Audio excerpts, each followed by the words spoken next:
G M Syed को मुस्लिम league से क्यों निकाला गया? तहरीक पाकिस्तान और सिंध की सियासत में जी एम सैयद का अपना एक मकाम है। जी एम सैयद अपने इलाके के एक पीर सैयद हैदर शाह काज़मी की औलाद में से थे। उन्होंने 1922 में सिंध के पीरों और सादात की एक अंजुमन कायम की और अपने मुरीदों के वोटों से 1937 में सिंध असम्बली के रुकन मुंतखब हुए। 1938 में वो मुस्लिम लीग में शामिल हो गए, लेकिन वो मुस्लिम लीग के अंदर पावर पॉलिटिक्स करते रहे।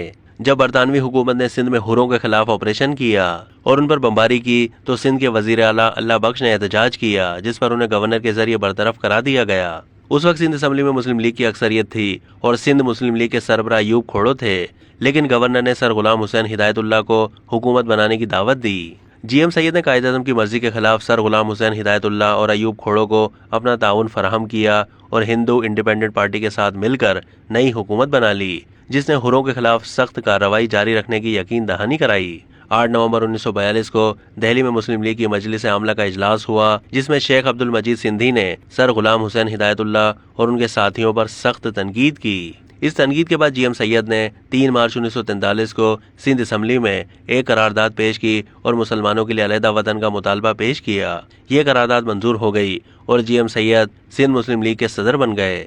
कुछ अरसे के बाद उन्होंने कांग्रेस से ताउन पर जोर देना शुरू कर दिया। कायद-ए-आज़म के साथ इख्तलाफात बढ़ गए। 3 जनवरी 1946 को जी एम सैयद को मुस्लिम लीग से खारिज कर दिया गया। ये जी एम सैयद के सियासी जवाल का आगाज था। क़याम पाकिस्तान के बाद जी एम सैयद ने नेशनल अवामी पार्टी के प्लेटफॉर्म से वफाक की सियासत की, लेकिन खातिर ख्वाह कामयाबी हासिल नहीं हुई। 1970 के आम इंतखाबात में उन्होंने दादू से कौमी असम्बली का इलेक्शन लड़ा और पीपल्स पार्टी के हाथों बुरी तरह हार गए। उन्होंने 1972 में GSN कौमी महाज बनाया और फिर जी एम सैयद की जमात उनकी जिंदगी में ही टूट गई और कई धड़ों में बंट गई। साईं जी एम सैयद की सियासत का आगाज उनके आबाई गांव सन से होता हुआ, लेकिन बादशाह उन्होंने तकसीम हिंद से पहले और उसके फौरन बाद कराची की सियासत में भी अहम किरदार अदा किया। उन्होंने कराची में 1933 में बाबा कराची जमशेद नसरवांजी की ख्वाहिश पर मौजूदा निश्तर पार्क के इलाके में हैदर मंजिल तामीर करवाई। हैदर मंजिल 1974 से पहले और बाद सिंध में मुख्तलिफ तहरीकों का मरकज रहा है। इन तहरीकों में सिंध की बम्बई से अलहदगी, कराची की मरकज से वापसी और 1 यूनिट के खात्मे की तहरीक नुमाया है। हैदर मंजिल वो मकाम है जहां 1934 में सिंध पीपल्स पार्टी की बुनियाद रखी गई। इस पार्टी के सदर बिलावल भुट्टो सरदारी के पड़नाना सर शाह नवाज भुट्टो थे।